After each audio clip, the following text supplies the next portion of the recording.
Bueno, mientras tanto, les agradezco a todos que se den el tiempo de escuchar esta charla. Me siento muy, muy honrado y agradecido porque la CEISEC me haya invitado a participar en esto. Estoy de verdad contento de poder hacerlo en compañía del maestro Paco Madariaga, que es, bueno, fue mi maestro durante la carrera y todo lo primero que aprendí de ecología lo aprendí de él, en términos de que, pues básicamente lo que dijo en esa presentación, a lo que yo rescato con mucha fuerza, los investigadores de la ecología, las personas que nos dedicamos a hacer ciencia en ecología, lo que estamos haciendo es desarrollar modelos, ¿cómo decirlo?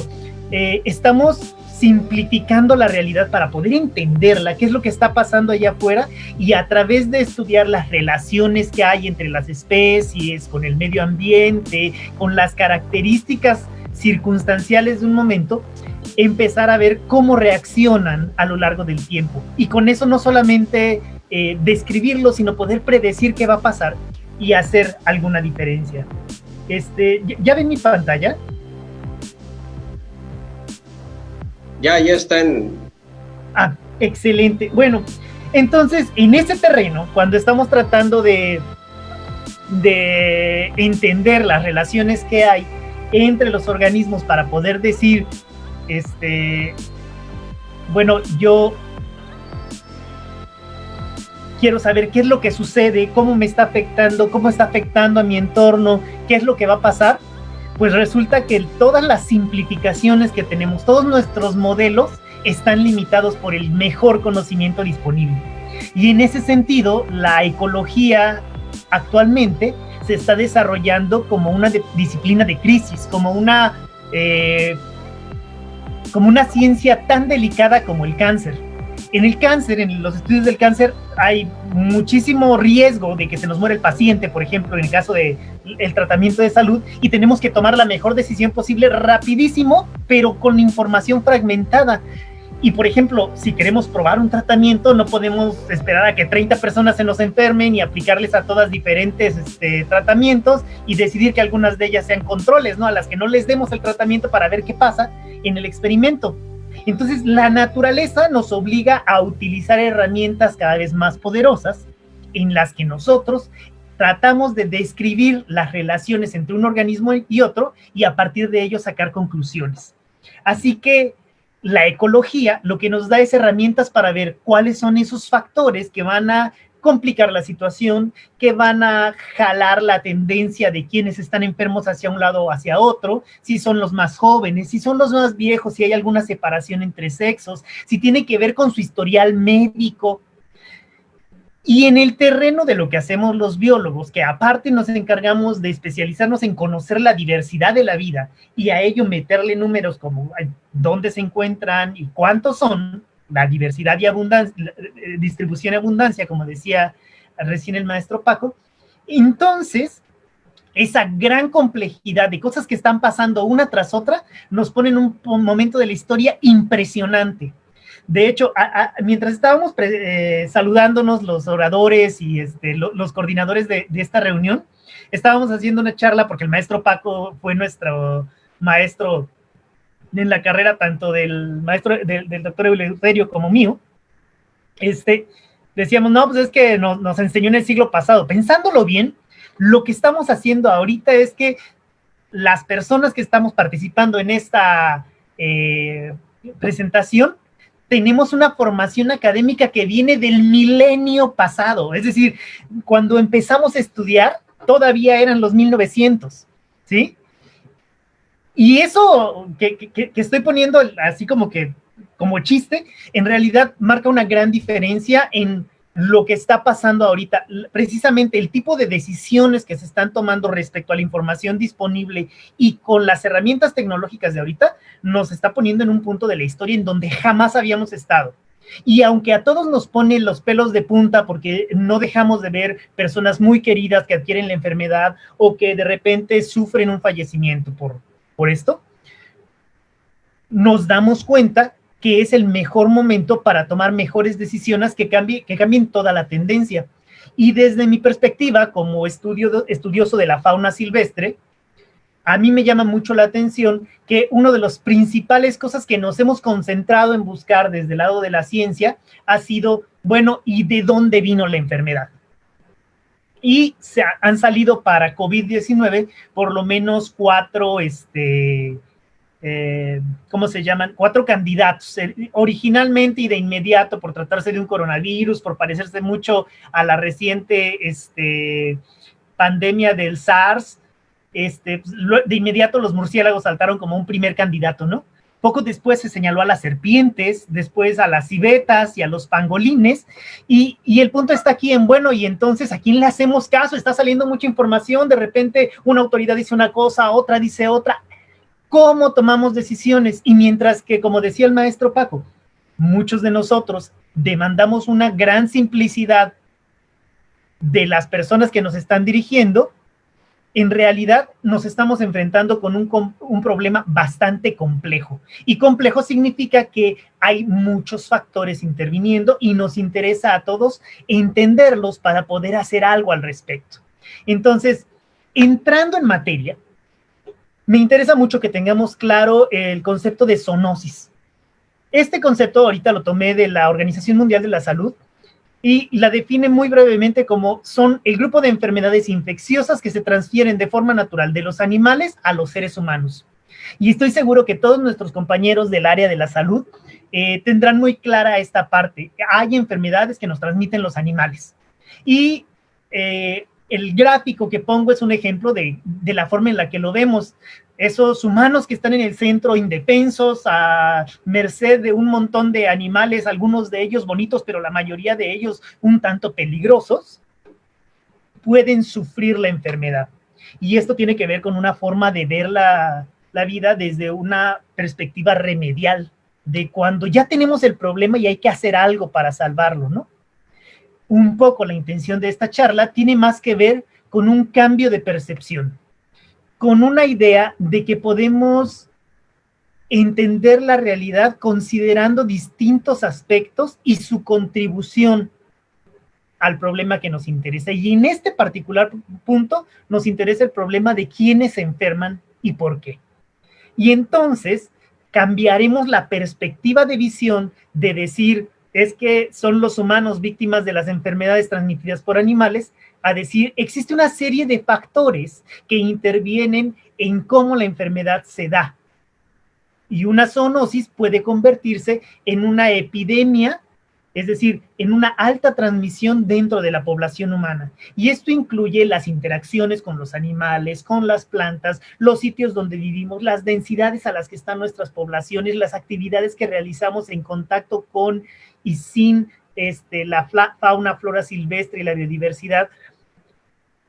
Y a medida que avancemos en el tema, se vas a dar cuenta que, aparte de los factores económicos que ya mencionaba el maestro Paco, que cada uno de nosotros, dependiendo del estrato social del que venga, tiene ciertos hábitos, cierto estilo de vida, cierto fitness, ¿cómo decirlo? Cierto habilidad de responder a nuestro entorno, cierto estado de salud, ¿sí? En ese sentido es que tener una visión clara de cómo todos estos factores están interviniendo en si nos enfermamos o no y si corremos el riesgo de morir, nos van a dar la pauta para entender cómo es que en un periodo extraordinario que jamás se había dado en la historia, de no conocer nada de este virus en particular en diciembre, a la fecha de hoy, donde más de 4,000 artículos publicados sobre el tema de investigaciones recientes están disponibles para todos los científicos del mundo, en este preciso momento, lo que sabemos está cambiando casi semana con semana. Y digo semana con semana porque debemos darnos tiempo para aprender la nueva información. En este sentido, la enfermedad, la pandemia por COVID-19, por el virus del coronavirus SARS-2, es una enfermedad emergente, y le dicen emergente porque existen muchas enfermedades que cambian su distribución a lo largo del tiempo, que de repente aparecen donde no estaban o con una gran intensidad mucho mayor de la que teníamos. A eso se refieren con emergente, no es como que aparezcan, ¿no? Pero no es la única, ni es solo la más reciente, pero la de mayor impacto a nivel mundial.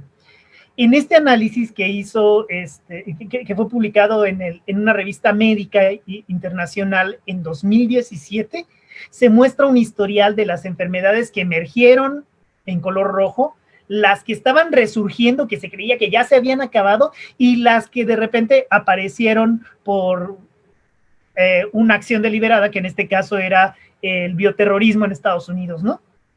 Y a lo que voy es que este tipo de situaciones, las enfermedades emergentes, no son una condición nueva. Entonces, hay mucho que podemos aprender en el sentido de que ya hay información generada. Así que, hasta el momento, ¿qué es lo que sabemos de los coronavirus? Sabemos que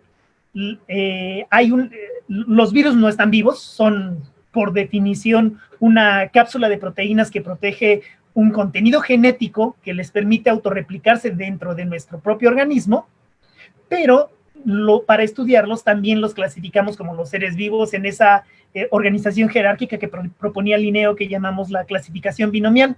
Entonces, pertenecen a un orden que se llama nidovirales, en una familia que se llama Coronaviridae, en donde lo que tienen de característico es que alrededor de su cubierta proteica salen una serie de espinas o picos que al verlos al microscopio electrónico nos dan la apariencia de que estamos viendo una corona, de donde reciben su nombre. Pertenecen a la subfamilia Orthocoronaviridae, de la cual hay 4 géneros: los alfa, beta, gamma y delta coronavirus. Para los humanos, hay 4 coronavirus que ya son comunes, que normalmente nos causan infecciones en las vías respiratorias superiores y son los que están marcados al lado izquierdo de la diapositiva que les estoy mostrando. Sin embargo, hay otros coronavirus que han surgido como enfermedades emergentes. Estos coronavirus son el SARS, que son las siglas para síndrome respiratorio agudo severo, el MERS, que fue el síndrome respiratorio del Medio Oeste, el SARS-CoV-2, o también conocido actualmente como el COVID-19, ¿no? Y esta enfermedad lo que tiene es que nos llegó en un momento en el que era inesperado y no supimos qué hacer. Bueno, hay una más, el SARS, el síndrome de diarrea aguda del cerdo, que también da en humanos, pero que no ha causado tantos daños a nivel epidémico como los otros 3 que están en ese lado, ¿no? Entonces, ya conocemos algo de los coronavirus, somos susceptibles a caer enfermos por los coronavirus. Permítame tomar un poco de agua. Así que, ¿qué es lo que sabemos? En este momento te puedo decir, la estructura de un coronavirus es bastante simple. Es una proteína de envoltura que en la diapositiva aparece como E, que cubre al coronavirus. Una proteína de membrana que mantiene unida a todas las proteínas. Un dímero de esterasa, hemaglutinina, que mantiene la cohesión para esta proteína. La glicoproteína de espiga S, que funciona como una especie de llave para una cerradura que va a ser la membrana de la célula. Y adentro contiene un RNA viral. El ARN o RNA viral es el contenido genético del coronavirus. Son aproximadamente 30,000 pares de bases. Bueno, 30,000 bases, porque al ser RN es una sola línea, no hay pares de bases, que contiene toda la información genética que le permite al virus reproducirse dentro de nuestras células. Cuando la glicoproteína de espiga toca el receptor de las células ACE2, particularmente de nuestro intestino y de nuestras vías respiratorias, la célula, como candadito con su llave, se abre y le permite entrar al virus. Se libera el contenido genético y se va a reproducir en los núcleos de las células, donde además puede ser llevada la información al retículo endoplasmático rugoso y al aparato de Golgi para producir las nuevas moléculas que van a formar a los nuevos virus. Y entonces lo que tenemos es que los virus entran a nuestras células para convertirlas en fábricas de nuevos virus. Y tienen la ventaja para el virus de ser extraordinariamente hábiles. Producen cientos y a veces miles de copias del virus en un periodo de tiempo cortísimo. Así que la pregunta es, ¿y de dónde vino el virus? Como ya sabíamos desde antes, otros coronavirus han llegado al humano a partir de los murciélagos. Así que la primera historia que nos contaron los medios es, seguro es como las enfermedades que vimos antes, un virus que era de murciélagos mutó y pasó a los humanos. Ah, órale, muy bien. Sin embargo, en ciencia, las hipótesis tenemos que comprobarlas y una de las formas de hacerlos es buscar evidencia que lo apoye. Al intentar buscar esa evidencia, unos científicos empezaron a buscar, bueno, ¿a qué virus se parece el virus que está atacando a las personas en Wuhan? Y para enero de 2020 surgió un artículo en el que se sugería que es probable que este virus viniera de una serpiente. Y de hecho, la nueva historia es que probablemente el virus venía de un murciélago que saltó a una serpiente, que saltó al humano y ahora nos estaba enfermando a todos. El conocimiento científico se forma de toda una comunidad de personas que están evaluando el mismo problema desde diferentes ángulos. Y al ver el análisis que hicieron en esa publicación de enero, dijeron, este análisis está mal.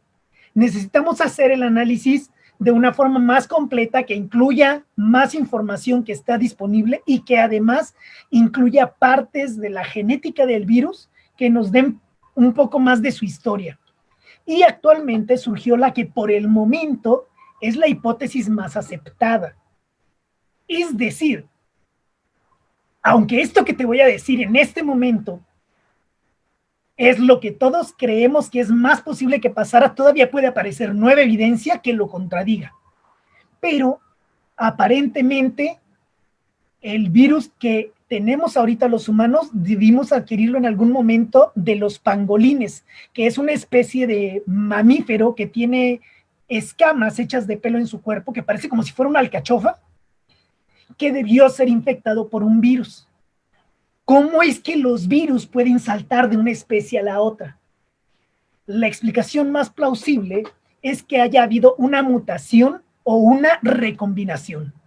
Esto quiere decir, creemos que una de las explicaciones posibles es que un coronavirus que estaba en el murciélago tuvo una pequeña mutación que no le impidió reproducirse, pero le permitió colonizar al pangolín. Y que en el pangolín haya tenido una nueva mutación que le haya permitido colonizar al humano. Esa es una de las hipótesis. Sin embargo, estas suposiciones, hasta que no tengan más evidencia, tenemos que tomarlas con pincitas, porque otra de las posibilidades es que al haber una infección del virus dentro de un solo organismo, el virus suelta su ADN y anda flotando libre dentro de la célula. Si, por ejemplo, ese pangolín hubiera estado enfermo con otro virus y se confundieran los contenidos genéticos de ambos virus, podrían recombinarse, mezclarse y sacar un nuevo virus que diera lugar al COVID-19, que es el que nos está enfermando ahora. El punto es que lo único que tenemos claro en este momento es que el SARS-CoV-2 o el virus que causa la COVID-19 es un virus que se transmite y enferma principalmente en humanos. ¿Por qué es importante hacer esta diferencia? Porque conforme vamos aprendiendo, nos interesa saber cuál es el riesgo de que ocurra en otras poblaciones. ¿Qué va a pasar con mis mascotas? ¿Qué va a pasar con el ganado? ¿Qué va a ocurrir cuando interactúen con la fauna silvestre de distintas ciudades? Hasta el momento, la ciencia ha encontrado que algunos perros y gatos domésticos han adquirido la enfermedad.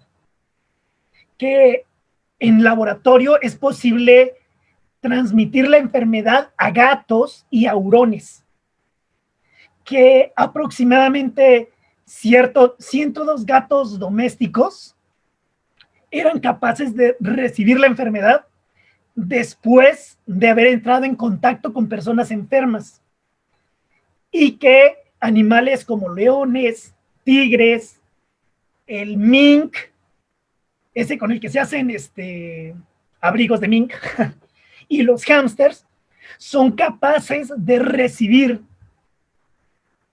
al virus y en algunos casos hasta demostrar algunos síntomas. Entonces, ¿y cómo ocurre esta colonización? Todo apunta a que al haber contacto entre un animal infectado, ya sea animal humano o no humano, el contacto incluya secreciones respiratorias o material procedente del aparato digestivo. Pero mucho ojo, una de las cosas importantes que sí ha surgido de estos estudios es que no parece que la enfermedad en los animales tenga alguna contribución a la epidemia.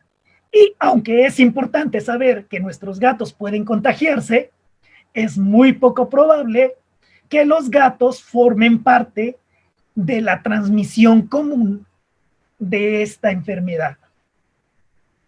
¿Por qué nos interesa? Porque primero tenemos que dejar claro algo. El mismo CDC, el Centro de Control de Enfermedades y Prevención de Enfermedades, dice que no conocemos la fuente exacta de la actual epidemia de coronavirus, de enfermedad por coronavirus, pero sí sabemos que probablemente vino de un animal, muy probablemente el murciélago. La otra cosa que debemos saber con seguridad es que en este momento no hay evidencia de que los animales jueguen un rol significativo en la dispersión del virus. Así que, para todos los que estamos asustados por cuáles son los contactos humanos que hacemos con los animales en nuestra vida diaria, podemos estar un poquito más tranquilos. Sin embargo, sí existen cosas que necesitamos saber, que necesitamos tener en cuenta para protegernos y proteger a la fauna con la que vivimos. No debemos caer en los tradicionales miedos. Esta es la portada de una película que se llama Ala Nocturna. Es de 1979, pero desde entonces se han hecho por lo menos 4 películas más en las que los murciélagos son los villanos. Y curiosamente, los humanos somos muy rápidos para que al identificar los villanos, vamos y hacemos cosas como tapar sus cuevas, incendiar sus cuevas, dinamitar sus refugios, cortar los árboles en donde viven, por miedo a enfermarnos. Y esto no solamente es completamente innecesario, sino que tiene un alto costo para la forma en que funcionan la naturaleza allá afuera. Sí te puedo decir, la condición de transmisión de coronavirus al mink, a estos animalitos que están en la jaula, se ha dado a tal grado que en los ¿cómo se llaman? En donde están las granjas para criar mink y poder quitarles la piel y hacer los abrigos de mink, se descubrió que cerca de un 80% de los animales tenían coronavirus. Y como medida preventiva, se sacrificaron 100,000 minks, 100,000 bisones. Bueno, 97,000 y tantos, casi 100,000. Y esto solamente tratando de evitar que pudieran contagiar a sus criadores, a los trabajadores de las granjas y a las personas que hacían la manipulación para convertirlos en un producto de venta. Estos casos son muy particulares porque se trata de sitios en donde se deben seguir ciertos protocolos de manejo de los animales, de cuidado de las personas, de seguridad en el trabajo. Y las grandes densidades en las que se mantiene la crianza de estos animales puede provocar realmente una fuente de contagio. Sin embargo, a los científicos de vida silvestre nos preocupan cosas un poquito más terribles. Por ejemplo, actualmente tenemos una recientemente publicada el 25 de junio, estrategia de mitigación que se llama MAP. Se ha registrado que al ser posible transmitir el virus de regreso a los animales, aunque no sea una transmisión continua, en este momento los investigadores no deberíamos estar exponiendo a la fauna silvestre a recibir estos nuevos virus, ¿sí? Aunque este virus está súper especializado para infectar a los humanos y transmitirse entre los humanos y tiene la facilidad de caer en algunos otros animales, en este momento debemos tomar de forma preventiva la protección de la fauna silvestre. La estrategia la llamaron MAP, que es minimizar el contacto con los animales si no tienes un proyecto que realmente requiera la manipulación de los murciélagos en este momento. No se hace, se disminuye el contacto y la manipulación, se cambian las estrategias, se utiliza incluso equipo de protección personal, pero no con el objetivo específico de proteger al humano. El riesgo de contagio de las personas por COVID-19 con la fauna silvestre en este momento es prácticamente de cero, sino que lo hacemos pensando en proteger a la fauna silvestre de un nuevo virus mutado que podría ocasionar problemas en sus poblaciones. El hecho de aprender a considerar cómo interactúan los organismos allá afuera en la naturaleza y cómo nosotros podemos, nada más por nuestros tamaños poblacionales, por ser 7.500 millones de personas en todo el mundo, 130 millones de personas en México, impactar en sus poblaciones, es en ese sentido que debemos tomar nuestras precauciones. Es decir, desde el punto de vista biológico, es más importante evitar que esta enfermedad pase de nuevo a la fauna silvestre que solamente proteger a las personas. Pero ¿de dónde vienen todas estas ideas que originalmente nos llevaron a temer, por ejemplo, por los murciélagos, que hicieron que en pequeñas poblaciones se hicieran actividades en contra de la fauna silvestre, tratando de sacrificar animales por el miedo a que nos pudieran contagiar? Bueno, en 2007, terminando la primera pandemia de SARS de aquellos años, un trabajo medio detectivesco, así de ir buscando detalle por detalle y haciendo las conexiones necesarias de dónde venía la enfermedad, llevó a estos científicos de la revista Clinical Microbiology Reviews a concluir que estoy hablando de la parte señalada en amarillo, la presencia de un gran reservorio de virus como el SARS-CoV en los murciélagos de Herradura, al sur de China, junto con la cultura de comer mamíferos exóticos, es una bomba de tiempo. La posibilidad de la reemergencia del SARS y otros nuevos virus de animales o laboratorios, y por lo tanto la necesidad de estar preparados, no debe ser ignorada. En 2007, 13 años antes de la epidemia actual, ya se decía 130 especies de coronavirus metidas en las especies de murciélagos de Herradura de China pueden ser un peligro. ¿Y cuál es el peligro? El peligro no es que los murciélagos tengan estas enfermedades, estos virus, es parte natural del ecosistema. Los murciélagos, de hecho, tienen un metabolismo bastante rápido que les permite gastar muchísima energía y vivir además largos periodos de tiempo, lo cual hace que tengan reacciones inmunológicas especiales que les permitan convivir con muchos virus.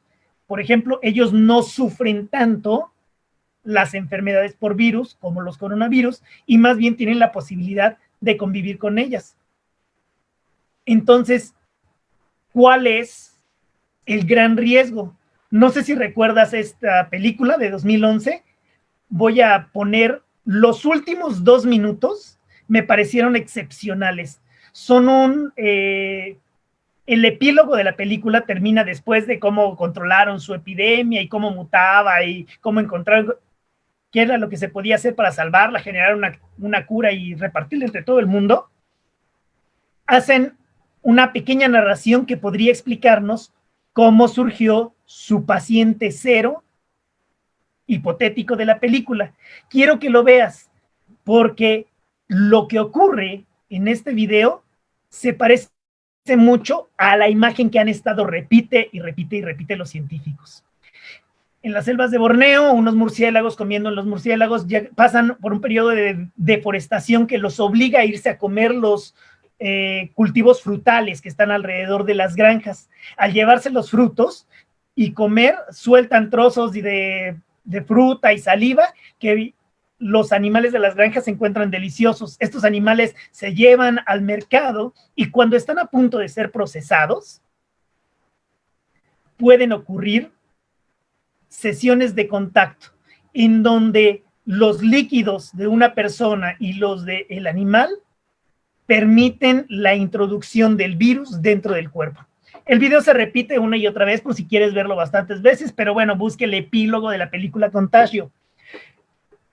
A lo que voy es, esta idea casi casuística, azarosa, de que la enfermedad puede ser transmitida así, ha llevado a que los mismos científicos, cuando por ejemplo nos dedicamos exclusivamente al área de la salud, sobresimplifiquemos algunas cosas y creamos que el puro contacto, la pura visión de los animales nos pone en riesgo.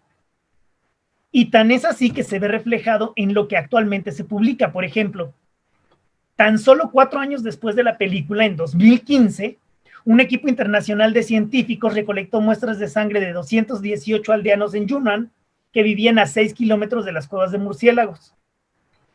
Y resultó en los análisis clínicos que 6 de ellos tenían anticuerpos para la primera enfermedad del SARS, el virus SARS-CoV-1. El virus que causó el brote original de SARS a inicios de la década del 2000. Ninguno de los 6 individuos tenía antecedentes conocidos, personas que hubieran tenido SARS. Ni siquiera habían tenido contacto con pacientes de SARS. Pero según la encuesta que hicieron con las personas, todos habían observado murciélagos que volaban sobre sus aldeas. Lo que a los médicos de esta revista de virología les sugiere la posibilidad de una infección directa. Algunos científicos creen que esa exposición a los murciélagos es rutinaria en la provincia y el hecho de que no se hayan registrado brotes de SARS anteriormente se debió probablemente a la lejanía de los asentamientos más rurales de Yunnan respecto a los mayores centros urbanos de China, y con el tiempo, sin embargo, las mejores carreteras, las nuevas líneas férreas de alta velocidad han reducido la distancia entre el campo y la ciudad. ¿A qué es a lo que voy aquí? El hecho de que como estudiosos de la salud saltemos de inmediato a hacer declaraciones tan graves como creer que por haber observado murciélagos se infectaron es proponer algo sin evidencia. Y al poner este tipo de ideas, la primera reacción de defensa es: si el murciélago me ataca, yo tengo que defenderme y la mejor forma de detenerlo es eliminarlo, erradicarlo. Y eso nos mete en problemas porque los murciélagos son parte de una intrincada red de relaciones que permite mantener la reforestación natural de los bosques, que polinizan flores, que dispersan semillas, que además producen ciertas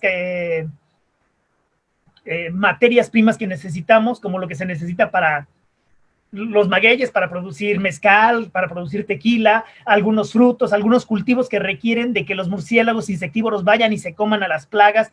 En fin, hay una serie de beneficios que nosotros tenemos de que los murciélagos existan, que si nos vamos con la idea errada de que por observar a los murciélagos la gente se enferma, podemos cometer errores todavía más graves.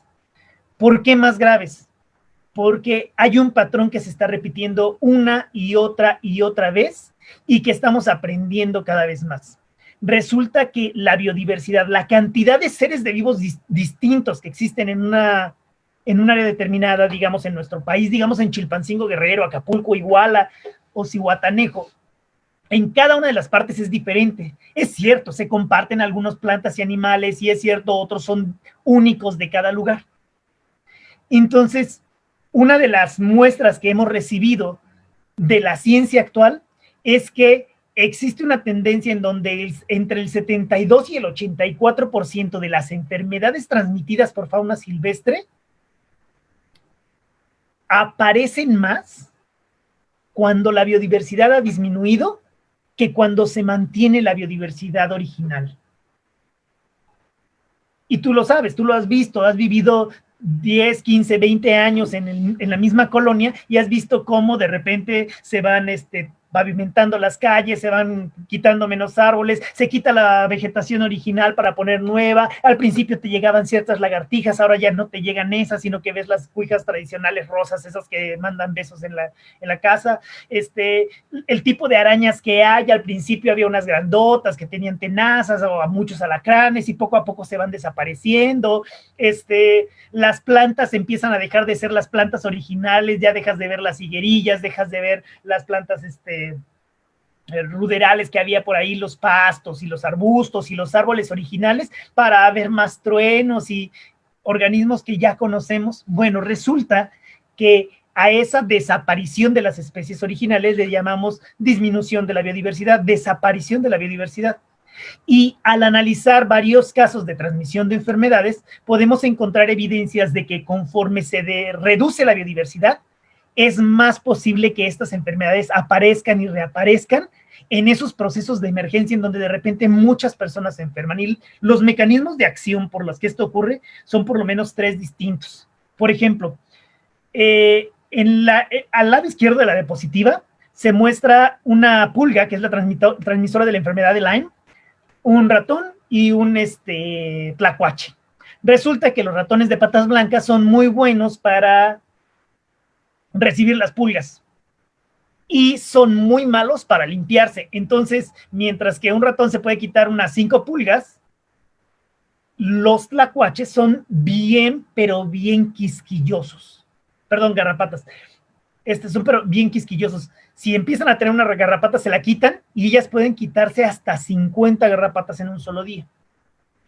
Y uno de los efectos que ocurre en estas especies es no solamente la cantidad de garrapatas que tienen los ratones blancos es mayor por animal, sino que un gran porcentaje de ellos, arriba de el 90%, se transmiten con borrelia, con el parásito que hace que las garrapatas estén infectadas con enfermedad de Lyme y que puedan transmitírsela a los humanos.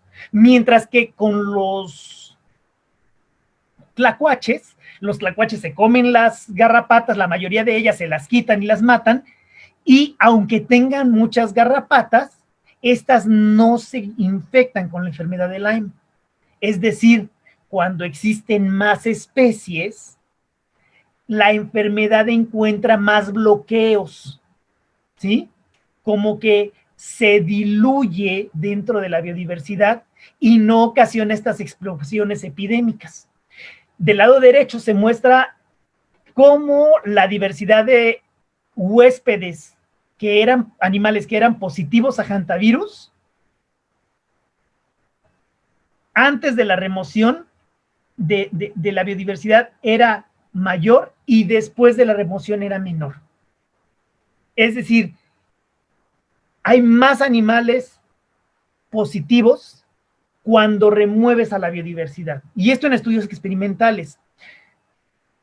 Hago referencia a esta publicación de 2010, de hace 10 años, porque desde entonces, desde que se planteó que para muchas especies, para muchas enfermedades, ocurre este efecto de dilución de la enfermedad, de disminución de las transmisiones, de menor aparición de enfermedades emergentes, se desataron una serie de estudios que cada vez más nos dicen, en general, la mayor parte de las enfermedades que tienen que ver con animales disminuyen cuando conservamos la diversidad actual de las comunidades, de las comunidades animales, la biodiversidad de nuestros ecosistemas.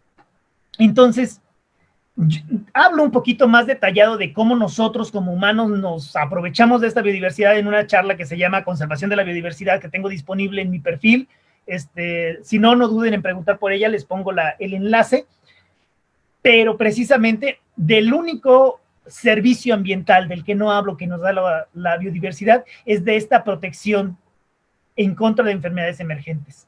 Pero mucho ojo, es cierto que también en sitios con mayor biodiversidad hay algunas enfermedades que se pueden ver potenciadas. Sin embargo, son las menos. El punto es que científicos como el maestro Paco tienen la habilidad, las herramientas para encontrar cuáles son los factores que podríamos poner en nuestro modelo para simplificarlo lo suficiente y entender en dónde están los posibles riesgos. Por supuesto, él ahorita tiene una línea de investigación completamente distinta, yo también tengo una línea de investigación completamente distinta, pero eso no quita la importancia de que las nuevas generaciones de científicos o los actuales profesionales de la salud y los actuales investigadores como nosotros de la vida silvestre podamos conjuntar esfuerzos y realmente producir el tipo de información que con lo que hay actualmente nos va a permitir tomar mejores decisiones. Entonces, una de las conclusiones que sale de aquí es que, pues sí es cierto que todos los animales tienen sus propios parásitos y en algunos de ellos el gran contacto puede cambiar las cosas. Entonces, estas son algunas de las fotos de cómo en algunos mercados, especialmente de China, la fauna silvestre y en particular la fauna exótica, los animales considerados raros, exótica en términos vulgares, no en términos científicos, para los científicos exótico nada más significa que no está en su lugar nativo original, para los términos vulgares significa pues animales que casi nunca vemos, ¿no? Hay mercados de fauna exótica, hay mercados de fauna que no es la que se cultiva en las granjas, que no es la que se cultiva, la que se produce para comer o para vestir. Y en estos normalmente se juntan condiciones que son muy propicias para el contagio de enfermedades. Por ejemplo, ¿cuántas personas ahí ves que se protegen para la transmisión de enfermedades? Animales que son de fauna silvestre y domésticos entran en contacto. Algunos están en jaulas, otros son sacrificados, la sangre de unos puede escurrir para otros, la saliva. Las personas que van pasando al mercado y visitan y revisan los animales y los tocan, podrían, sin necesidad de comérselos, llevar el virus y transportarlo a otra parte. De forma que en lo que ellos desarrollan la enfermedad, ellos pueden estar incluso en una ciudad distinta. La foto que pongo abajo de personas que están recogiendo guano dentro de una cueva para utilizarlo como fertilizante, también puede ser una vía de transmisión. No se ha hablado mucho de no coman murciélago, por si se lo comen, por lo menos cocínenlo bien. No es la única forma de transmisión. Estamos poniendo por lo menos dos factores humanos importantes. Primero, estamos incrementando el contacto con especies silvestres y entre especies silvestres, propiciando los encuentros entre los patógenos que se van a poder dar lugar a mutaciones de nuevas especies, de nuevos virus, por ejemplo, ¿sí? Estamos teniendo poblaciones de humanos cada vez más grandes, en donde unos y otros entramos en contacto y a veces ese contacto no está cuidado. Y cuando puede ser algo contagioso, por ejemplo, en una microgota de las que expedimos cuando hablamos, pueden llevarse el virus y enfermarse también. Así que, ¿qué es lo que podemos ver? Que lo que realmente nos ha puesto en riesgo para que surjan nuevas enfermedades o para que resurjan enfermedades que ya se habían eliminado es en realidad, por un lado, nuestra gran densidad poblacional, pero también todas las actividades humanas que hacemos. El hecho de no controlar la higiene con la que tratamos a los organismos o el incrementado contacto que tenemos, la serie de factores que mostraba el maestro Paco en su diapositiva, como la deforestación, como el incremento de la extracción de vida silvestre, como la disminución y la interacción de más monocultivos, lo que hace es poner allá afuera un caldo de cultivo perfecto para que esas enfermedades que antes no eran peligrosas lo fueran. ¿Y cuál es la situación en México? Pues muy diferentes de China no estamos. Aquí comemos tejón, aquí comemos iguana, aquí comemos ardilla, aquí comemos murciélagos, aquí comemos rata, aquí comemos hasta perro de la calle. ¿Sí me explico? no está tan lejos. Tenemos que empezar a recapitular cuáles son las características que nos exponen a estas enfermedades. Y si hablamos de COVID-19, pues por supuesto que el acceso a los servicios médicos, el dinero con el que contemos, la disponibilidad de tiempo libre, la habilidad de seguir generando ingresos sin tener que salir a trabajar y entrar en contacto con otras personas, expone más a unas personas que otras. Nuestros hábitos diarios, de qué es lo que comemos, el de ejercicio que hacemos, si estamos obesos, si estamos hipertensos, si tenemos diabetes, si tenemos síndrome metabólico, pues obviamente nos expone más, y como decía el maestro Paco, pues sí, la enfermedad se va contra esos grupos y está eliminando lastres biológicos. El problema es que nosotros como sociedad no podemos darnos el lujo de pagar un precio tan alto para mantenernos en esta estabilidad dinámica en la que los virus evolucionan y nosotros también para poder sobrevivir a ellos, ¿sí? Entonces, tenemos que empezar a pensar cada uno de nosotros realmente cómo podemos cambiar nuestras circunstancias. Y entre mis contactos, entre las personas con las que constantemente veo, y ahora cada vez más, porque como no podemos salir, me la paso viendo Facebook, tengo un montón de gente que está recibiendo información de todos lados, y lo que encontramos es que la mayor parte de nuestros contactos no tienen herramientas suficientes para tomar una decisión, para poder decidir de la misma manera como lo hacemos los científicos, qué información es verdadera, confiable, cuándo encontramos suficientes evidencias para cambiar de opinión, para hacer las cosas distintas. Y eso tiene mucho que ver con cuáles decisiones vamos a tomar.